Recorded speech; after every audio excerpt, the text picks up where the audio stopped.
Gentle people, the noise that we all dread while flying. The sound of another player locking onto your booty cheeks, ready and waiting to just blast you into the next universe. How do we go about avoiding these missiles? Well, it's actually very simple, seeing as since the Oppressor Mark II nerf, there's not many vehicles that have amazing rockets, and you can dodge literally every single one. But how do we do that in any helicopter? Now, obviously, dodging the missile will be easier if you're in helicopters such as a Buzzard or a Sparrow compared to if you're in a Swift. However, it is still possible in virtually every single helicopter. It just may take a little bit more practice. Now, one thing you can do in order to avoid the missile is just never have them have the opportunity to actually shoot it at you, as if you know whereabouts the missile will be coming from. If you're near buildings or a mountain, just simply put the mountain or building in between you and the player. Once you do that, the lock-on effect will be immediately deactivated and they'll have to try lock onto you again, which will just take longer and gives you more time to fly away. But say you're in an open area, how do we go about avoiding the missile then? Now, for starters, where is the player located? Well, if they're in front of you and you can see them, simply just fly towards them as they're trying to lock on,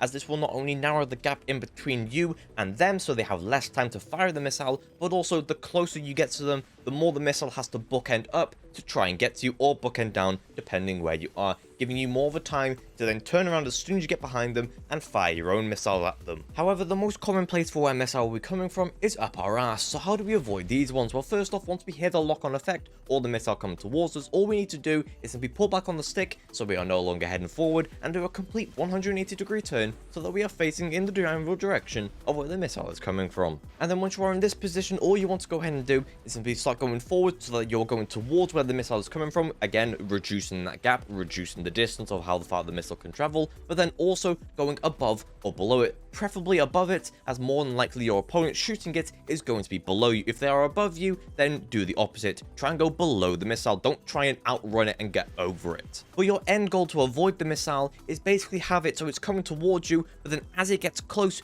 you move out of its way and it doesn't have enough time to bookend around and try and hit you, so it basically just swishes right past you. But there you have it, that is how you avoid a missile and stay alive in Grand Theft Auto Online. Hopefully this helped you guys out, or you did just somehow enjoy it, as if you did do either of those, then maybe check out our video on the main channel. You can check one of those out on the end screens, as you will absolutely enjoy one of those. And if you go ahead and do that, then thank you so much. I hope you all have a fan-fucking-tastic rest of your day, and I'll see you guys in the next one.